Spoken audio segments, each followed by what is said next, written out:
Coach, hey, thanks for joining me today on this SimpleCoach Coach interview.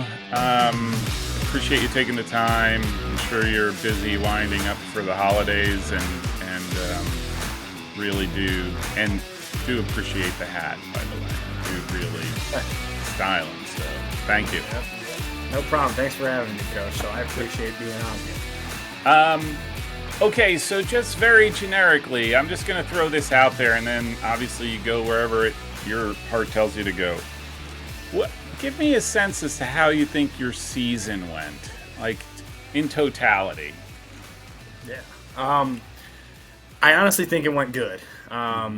Especially, for me, getting the job over the summer where I don't get to meet the guys, going into year one. I'm meeting them on moving day for the first time. And we had such a strong senior class with some great younger guys. Just to keep it to the point, my big thing was I don't want to mess this up. I want to keep this thing rolling because the team did make, they were, I think, third place the last 2 years in the OAC. Didn't get the big tournament win, so I wanted to, just add what I could without reinventing the wheel. And there's definitely some games we wish we could have had back, but at the end of the day, 12-6-3, OAC finals appearance, championship game appearance.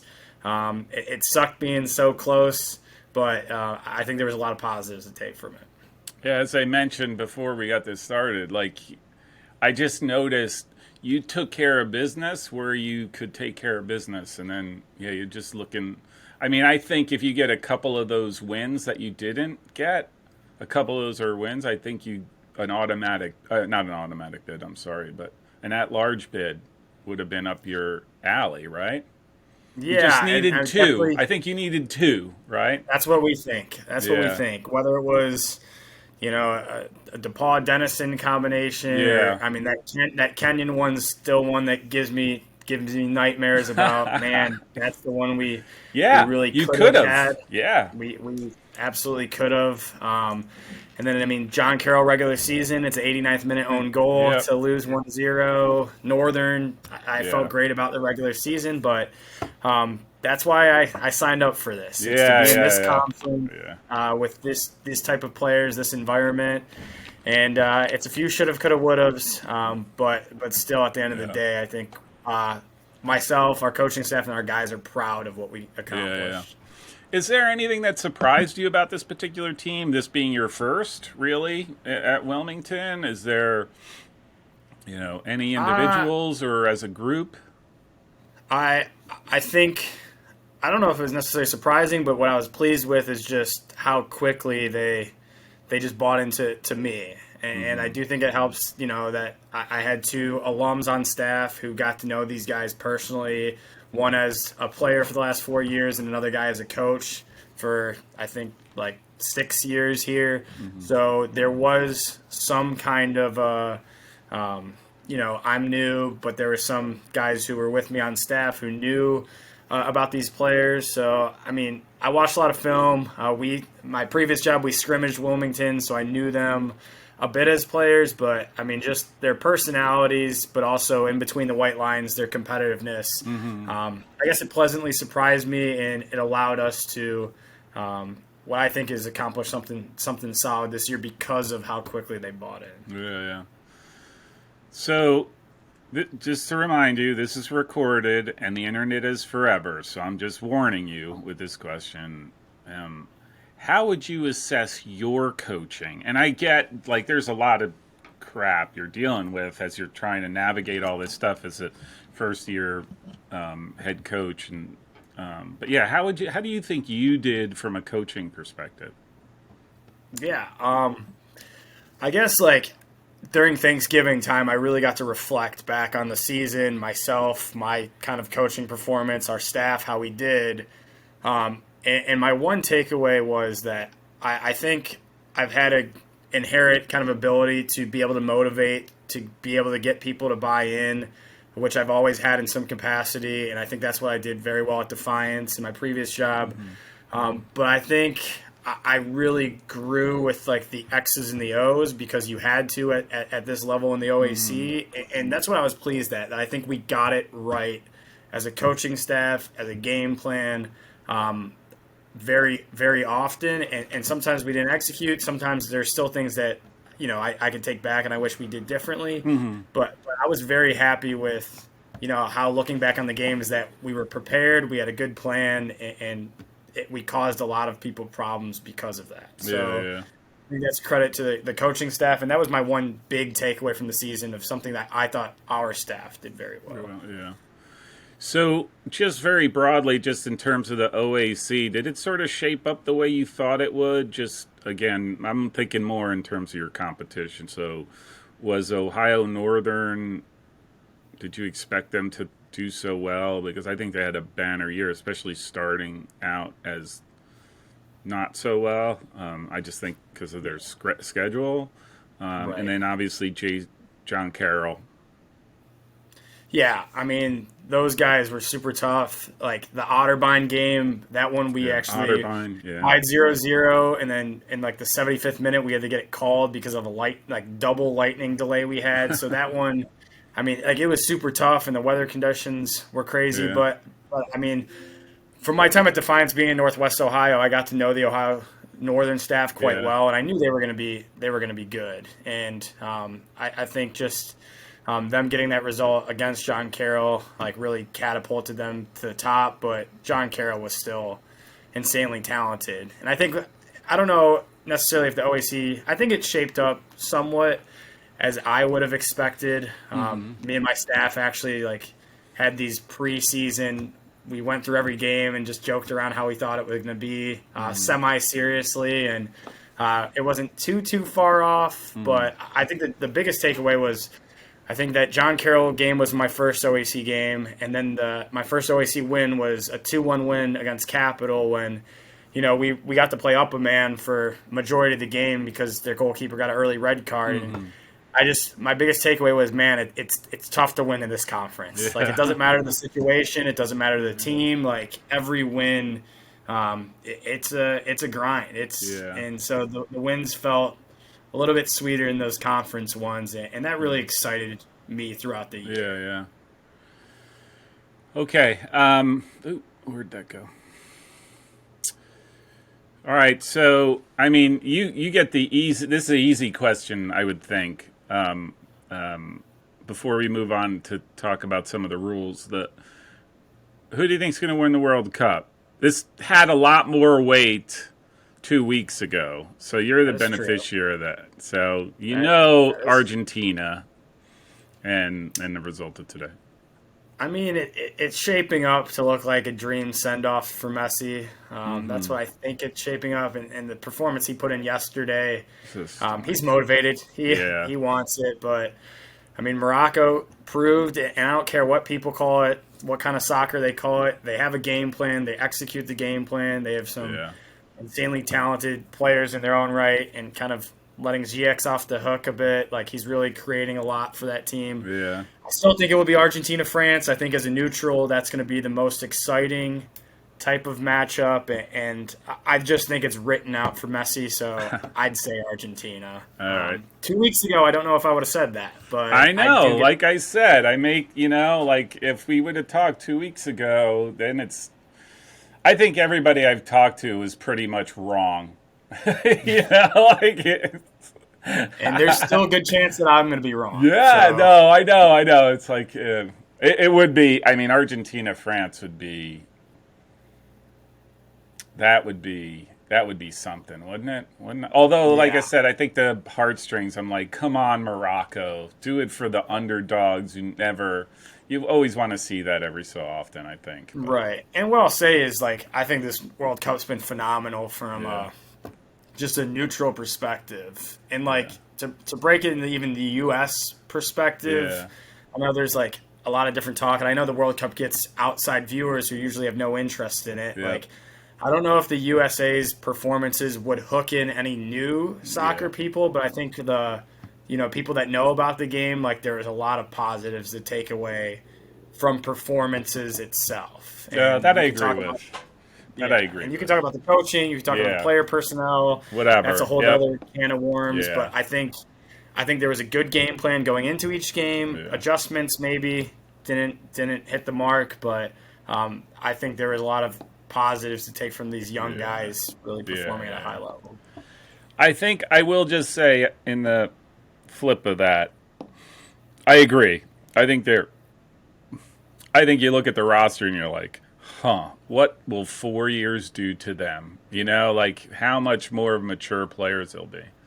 I guess I'm starting to get tired of we're just that, we're that close. We're that close. We've been saying that for, aside from last World Cup, for how many World Cups? Like, we're just, and I think it's time to deliver, right? So, yeah. Hey, you had the 3 ties this year, so I don't know if it changed anything, but do you have any thoughts on all the overtime changes? Did you like not having to go into overtime? Do you think it was a net positive, net negative, that sort of thing? It didn't affect us a crazy amount, but if you ask me my preference, I think non-conference do it. I think conference, I think there might be a little more weight to see out a result and play the extra time, especially with a set schedule when you play Wednesdays, Saturdays pretty religiously, and that should give you, in theory, enough time to rest. The biggest time it affected us was actually the semifinal game against Ohio Northern when we went to overtime, and it's not golden goal anymore. It's you play out the whole entire result. So that I think that was the biggest kind of like, we're actually in the moment living these rules, because the one with Otterbein, like that was a lightning delay. It would have happened regardless of what happened. Your alma mater, Mountain Union, we had a crazy, insane game with them, which I think overtime, they scored with, 30-something seconds left to tie it 3-3 in regular season. So overtime probably would have had a pretty big emotional effect of them having momentum, our guys having to dig out of it, type of a thing. And then my first tie was with the school that I used to coach at with Defiance. And that was an early season, crazy emotional type thing. So I think overtime would have been stressful but fun to see how it plays out. And I'm a personal fan of like golden goal. I like the moments that it creates. But I just think when the national tournament at large, like I said, I think realistically we lost 1 or 2 games that would have kept us out either way. But trying to judge what a good tie is versus a bad tie, I do think it created some gray area for that. So I didn't love it personally, but I'm not getting paid to make the decision.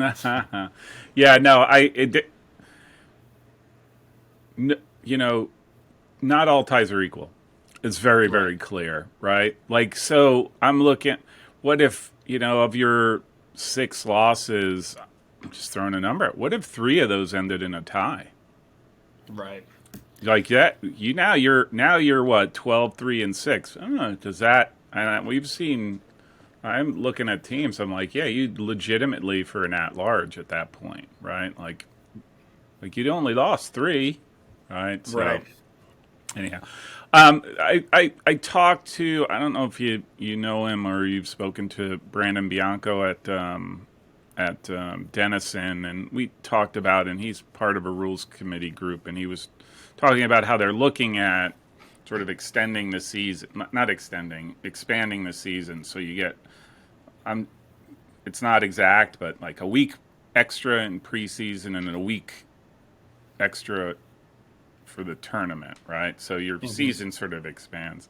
Do you have any thoughts on that, just off the top of your head? Like, is that something you would welcome to have another 5, 6, 7 days with your guys in preseason? Would that change things dramatically for you?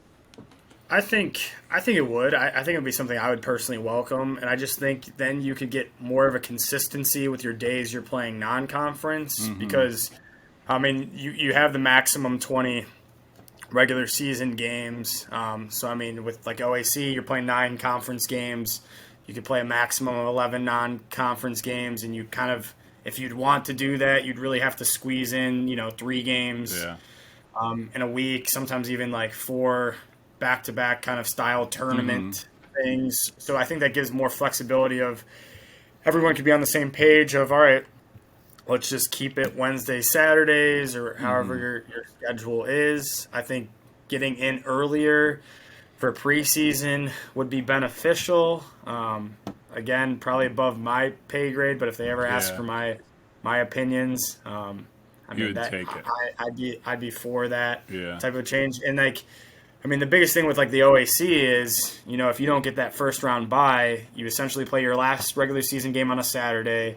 You're playing your first playoff game on a Tuesday, your second playoff game on a Thursday, and your championship on a Saturday. So I don't think that was optimal for our guys' bodies and player safety. But I mean, that's it's the way of the crazy. world. That's Yeah. legit crazy, right? Because that's 1, 2, 3, possibly 4 games in a week. Yeah. So I mean, that's what we had to do, and believe me, I'd rather have done it than not. Not right. No, no, But yeah. it's still, we knew what we were getting ourselves into. It's you really got to get the first round bye to set yourself up for success, but can't make excuses and just make things happen. But if we had that extra week, I think it might set things up a little bit better. So if they want to do it, that's something I'd be for. Okay. All right, so as I mentioned, you went 12-6-3, and as I mentioned, we talked about just your losses. I mean, you took care of business where you needed to take care of business, and then you just lost against some really great teams and programs. Kenyon, Ohio Northern, twice, right? Ohio Northern twice. It should be Kenyon, Ohio Northern, John Carroll twice. Right. Twice. That's it. Sorry. DePaul Denison. And then Denison, which is really good and only getting better as far as I'm concerned. Just when you look at that, what does that, I mean, is that a good, it's not the right word, so I apologize. Like, is that a good barometer for where you think your team is at? Like, do you think I think so. Yeah, like you're at a level, these guys are a little bit higher, and so that's why you're hitting that ceiling? Or is there, I mean... Yeah, I think, I honestly think from an individual talent perspective that we never went onto the field thinking like we couldn't beat a team this year. And I even think we had some depth that helped with us. Obviously, that final against John Carroll, it really tested our depth, and maybe with just such a strong senior class that we had, I might have rolled the dice too much with them, and I really wanted them to be the sayers of how far we would go one way or another, because I thought they deserved that opportunity for putting in 4 or 5 years within the program.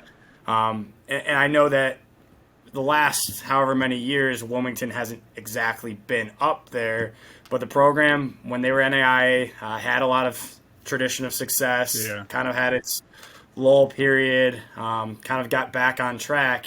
And I mean, I think we definitely were as good as every team we played, and sometimes didn't capitalize on the key moments.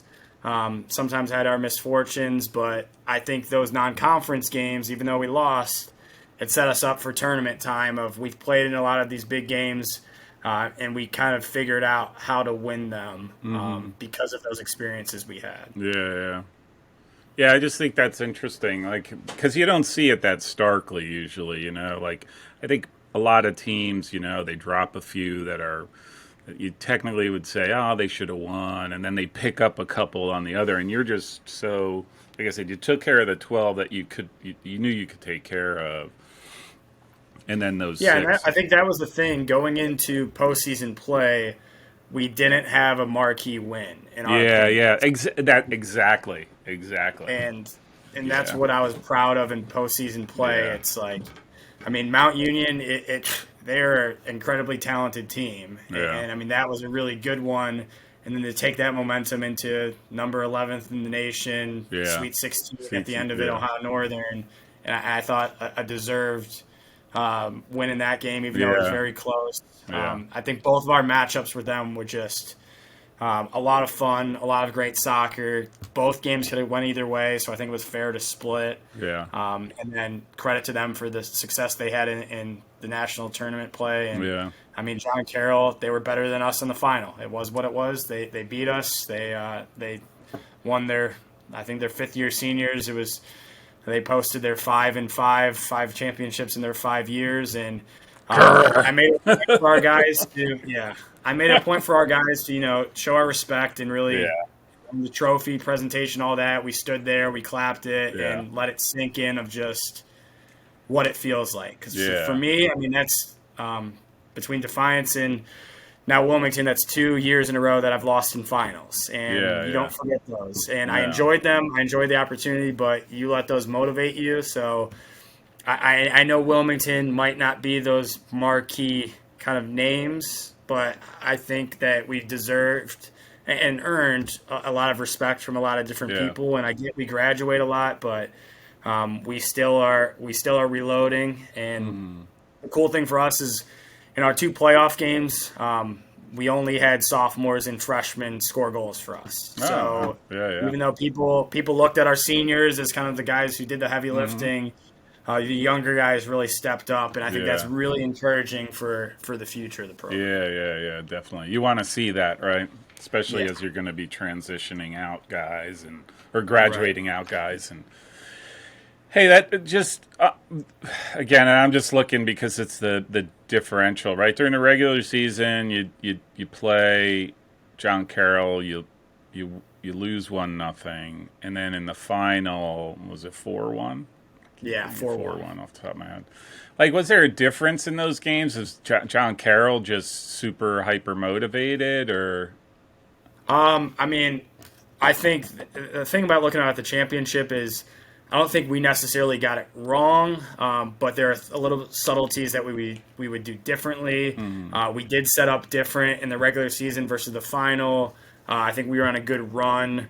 A form that we kind of stuck with what we were doing in the final rather than I think in the regular season game we kind of I don't want to say adjusted necessarily John Carroll, but I think how we were playing did not exactly fit matchup wise of how John Carroll plays. Yeah. So we made those adjustments, and I think we didn't create a whole lot offensively. We had like 2 or 3 like key moments that could have resulted in goals, but then again they didn't have extreme opportunities offensively. So I think we just played it a little more straight up in the final. And I mean, the first goal they scored really set the tone of the kid bodies off our best 1v1 defender who kind of slips and then gets to the baseline and puts it upper 90 and kind of just really sent the stadium into this euphoria of like, oh boy, here we go. And then that was a hard goal to concede too. I watched that game. That was a hard goal to concede because you're like,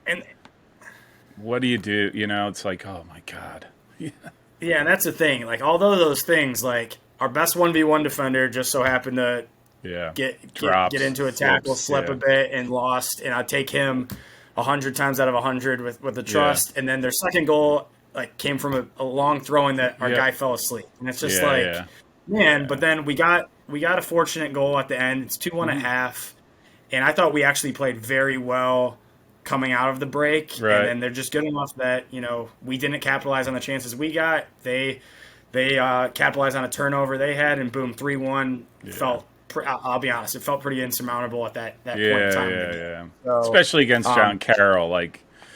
They're lethal in that way. Like if they get up on you, good luck. Like they're just super hard to.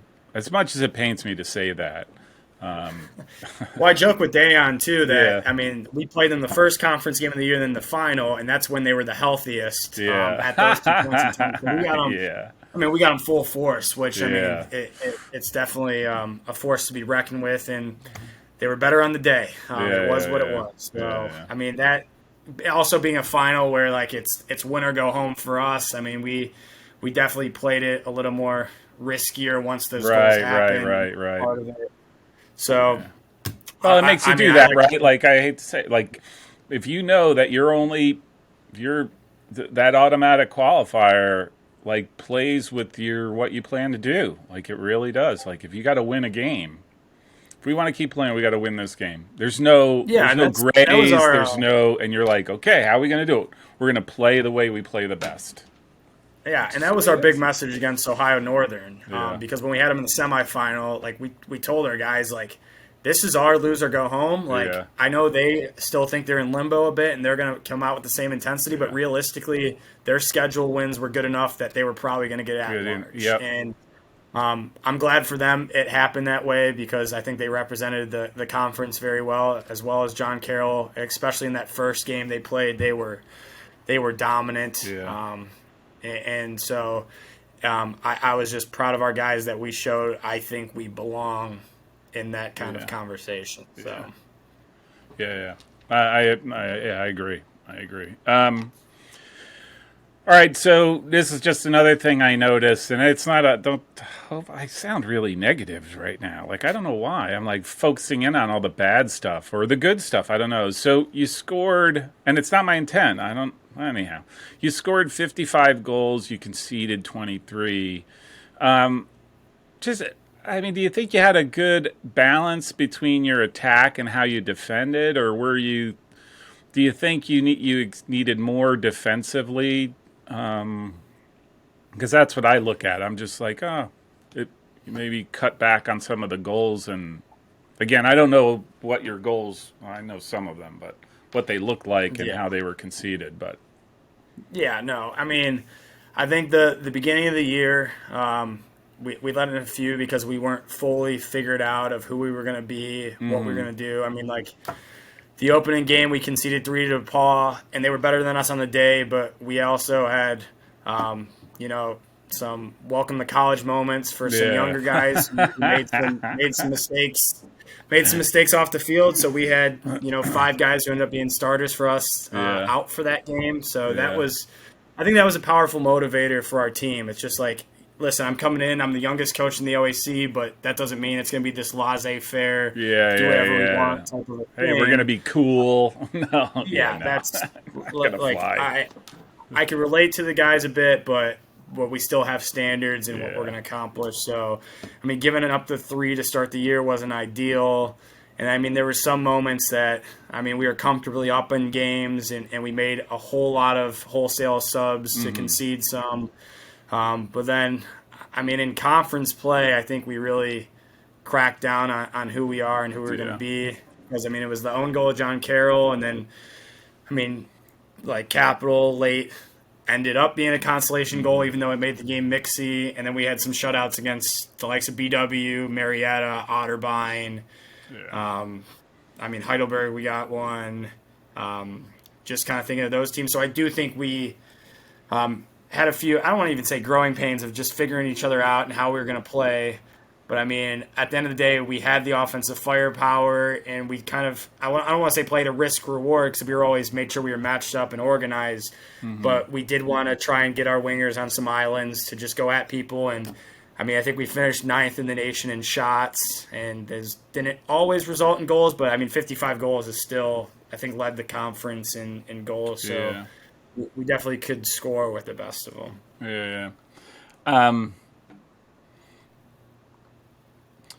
All right, so let me ask first. What do you have planned for the spring for your 5 weeks or whatever? Do you have I mean, is it going to be really intentional, either tactics or looking at technical aspects of the game? I mean, what are you looking at there?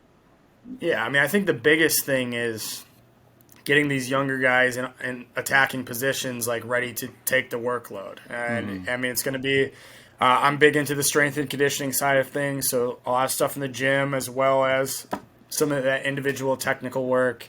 I mean, we're pretty solidified setting up our scrimmage day with Cedarville, who's a very strong Division II program, and trying to add another for the whole game day, taking advantage of that one game day we get. Yeah. But, I mean, kind of like our non-conference schedule, and that was credit to Alex who came before me. Like, we're not going to be afraid to test our guys because I think playing in those type of games are more beneficial than anything else for us. So I mean, we're gonna compete. We're gonna put our guys in, I think, positions to. I mean, defensively, we graduate one all-conference center back, and then the rest of our guys were sophomores or freshmen who played significant minutes and are holding mid. So. It's kind of, getting those guys continue to grow in their roles and responsibilities, but getting the attacking positions just really ready to instead of come off the bench, how can we compete for those starting positions, and then knowing that some talented guys are going to be in the recruiting class that you guys have to compete with as well. So I think it's just like, I know it sounds like kind of boring answer, but it's just getting these guys ready to take on a bigger workload in the fall. That actually reminds me. Do you what are your sort of your recruiting class, like what are you looking at in terms of that? It's another one of those bizarre thoughts that I have. Like, are you just looking for? Are you looking to fill spots? Are you looking for guys who are going to step as freshmen, who are going to compete for spots? If that makes sense. Yeah, I think it's the compete thing, because especially like, coming off the season that we had and graduating the number that we do, I do think it's an appealing situation for guys to realistically come in and try and compete. And I mean, we tell people, like, listen, we've got younger guys who may not have started, who could really do the job, and they're going to be hungry for it too. Yeah. We've got, I said those defenders are sophomores and younger, but I mean, it's going to be the player on form. Those are going to be the guys that play. And but I do think it's an appealing situation, and it's one that we have to get right. In my first recruiting class here at Wilmington, I mean, we've got a couple already ready to go, but we're going to need a strong competitive class to really keep the standard that these seniors for 4 or 5 years left for the program. I'm trying to figure out like how important, like what's more important, fill spots, or is it just you'll fill the spots with guys so long as they're, like I said, hyper competitive, and that they go out there and they basically elevate the conditions that you place in practice, and that makes it all more competitive so that everyone benefits from that. Like, I think that the latter there is more so what it's going to come down to at the end of the day, because I mean, I was someone that in high school I was playing up top, scoring a bunch of goals, and then the school I went to, I ended up starting right away, but I was playing right back. It's about getting those kind of guys who are hyper competitive while still being respectful of the process, the coaching, everything that goes into it, and it's finding a line between being competitive and arrogant. And we want those guys that are competitive. And I mean, you might toe the line a little bit, but don't go over that line, because I think culture is the most important thing. Yeah. And I think too, right? Like it's very hard to build up a competitive culture, but once you do, the benefits are long-reaching. And if you don't get that part right, and you start bringing in guys who are lax, everything falls apart after that, right? Like, who just think they could do whatever they want. I think that's the reality of dealing, looking at programs. I think that's a big deal. That is a really big deal. Because you don't want guys who are satisfied. You don't want guys who think there's more to it than, that they don't owe anything. Owe is a bad word, but they don't, they're not bound to the program to be a certain way, to behave a certain way, because they represent, right? Like, so. Yeah. And that's another area. I think it's having that respect for the program. That's it.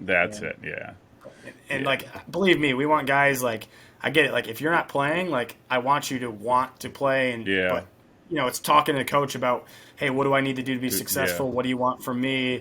Instead of just, hey, let's get the mob mentality of all the guys who aren't playing and be like, oh, we don't like it. It is what it is. And then they start to be like cancerous, right? Like, they're like yipping at their buddies, like, can't believe he's not giving me a chance to play. And then it just snowballs from there, right? Like, right. And I think that's the biggest thing. And believe me, it's not perfect, but I do think a big part of the success we had at the end of the year was, even though some of these younger guys, they were the man wherever they were at in high school, and we were just so senior heavy, and deservedly those guys, in the coaching staff's opinion, were, playing a lot of the minutes. It was frustrating for those younger guys, and it got to a point where it became healthy, because then they started having conversations with me and be like, hey, what do you need from me? How could I get ready? And then we had an injury, then we had like two, like our last game of the season, we had two guys who were towing the yellow card suspension, so we had to Yeah. we didn't want them to be suspended for a playoff game that we were going to have, Yeah. so other guys got opportunities, and then they saw some success and they really kept that thing rolling come playoff time. So that, Yeah. I mean, that was, I don't think our guys fully understand it, even though I talk about it. That was the coolest part for me, is that our Yeah. practice environment towards the end of the year was not stale, and it Yeah. was a healthy competitive balance where guys wanted to play. They all had experienced it for the most part, some form of success, and they had that kind of Yeah. motivate them to I think get us to where we end up getting to. Yeah. Yeah, that's ultimate. I don't think guys realize either. Just because they don't start the first game doesn't mean that you don't get a chance in the second game or the third game. And especially, again, talking about schedules earlier, and guys break down. They need breaks. You need to sit somebody because of the cards. Like, opportunities just get created over the season for guys to step in and be like, this is it. Like, Right. I like you enough to put you in, and now you have to show why you deserve to be in. I think younger guys don't understand that. But. Yeah, and to a certain extent, I expect that at that. Yeah, this point. yeah. It's hard to put that perspective. Yeah. Sometimes in the 18 to 22-year-old kids, but and that's something that I try and the staff tries to pride ourselves on, is like I don't ever want to be seen it as phony or just like fake to them. So I mean, we're big on, we say we're going to reward consistent performances, and when you get your opportunity, if you run with it, it's yours until proven otherwise. So I mean, I think we rewarded some of those guys who took on those roles. I mean, one of the coolest things for me is we had a freshman who, was a big time high school type player. Wasn't the most fit to come into the year and got beat out by some other people and was getting a little frustrated, but then had a come to Jesus moment with us, stuck to the plan. Someone got injured There you go. before our first conference game, and then he took on the starting spot and didn't give it up the rest of the way. Yeah. And it's just rewarding those type of effort and performances. Yeah. You don't want them to have too long of a long-range plan, but you want them to realize, like, this is not a sprint, it's a marathon. And like I said, your opportunities will come. You just need to be patient and ready. That's the other thing. Like, you have to be ready. Yeah. Right. It's be hungry, but be healthy about it. But be healthy. Exactly. That is hard, right? Like, especially, like you said, that age group. And to your point, probably most of the guys that came in that class, in that younger class, or any of those younger classes, probably never did not start.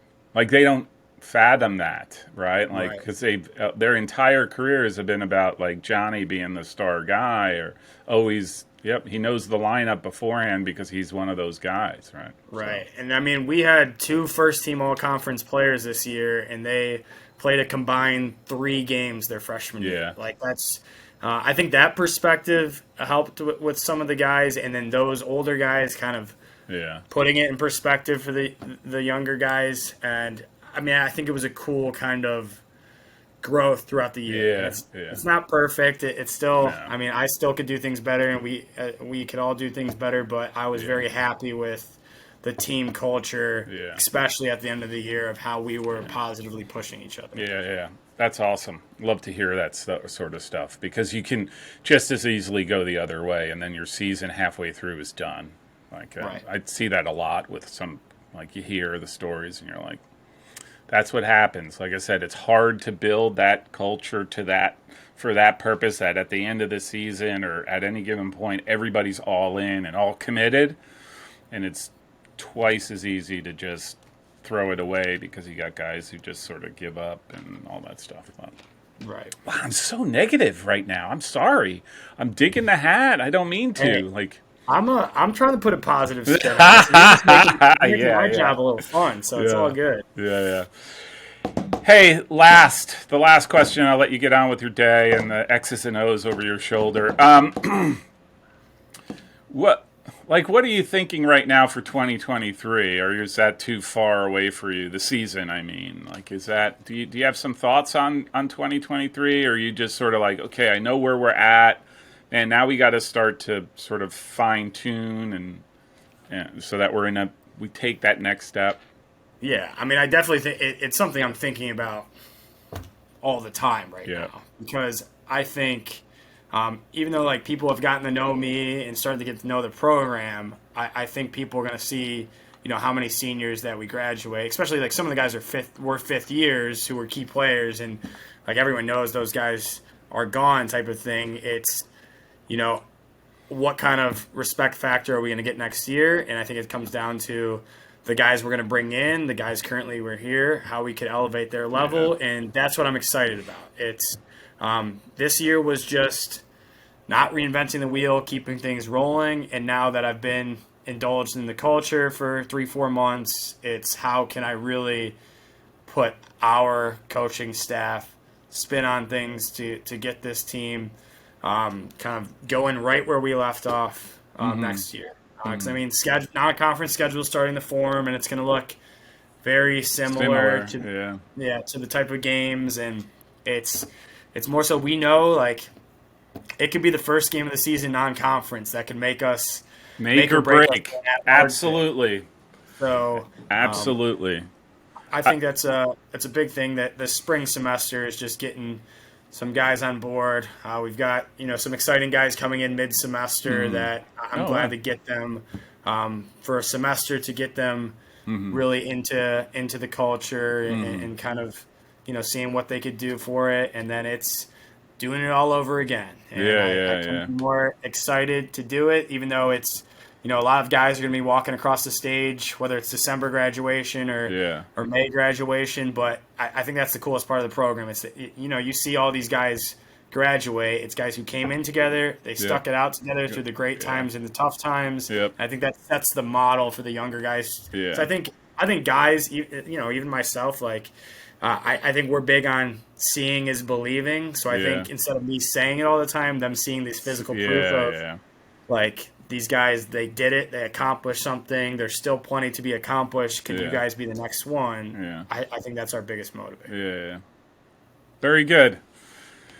Very good, Coach. Thank you. This was awesome. Really do. Again, I do appreciate it. We'll definitely have to talk again at some point, maybe as we get closer to the season, give your perspective on how things are shaping up. Wish you, your family, all that, lots of blessings and a wonderful Christmas. And thanks again for taking the time. No problem. You as well, Coach. And I appreciated you wore your best hat in your collection for the interview today. So. Of course I did. Of course. You know what? Like, I got some semblance of fashion. Now, if my wife believed wearing a hat was fashionable. So, all right.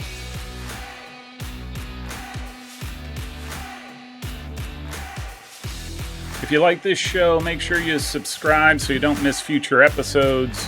You can also find me on anti-social media on Facebook, Twitter, and Instagram. Thanks. This is a message from my Chief Marketing Officer.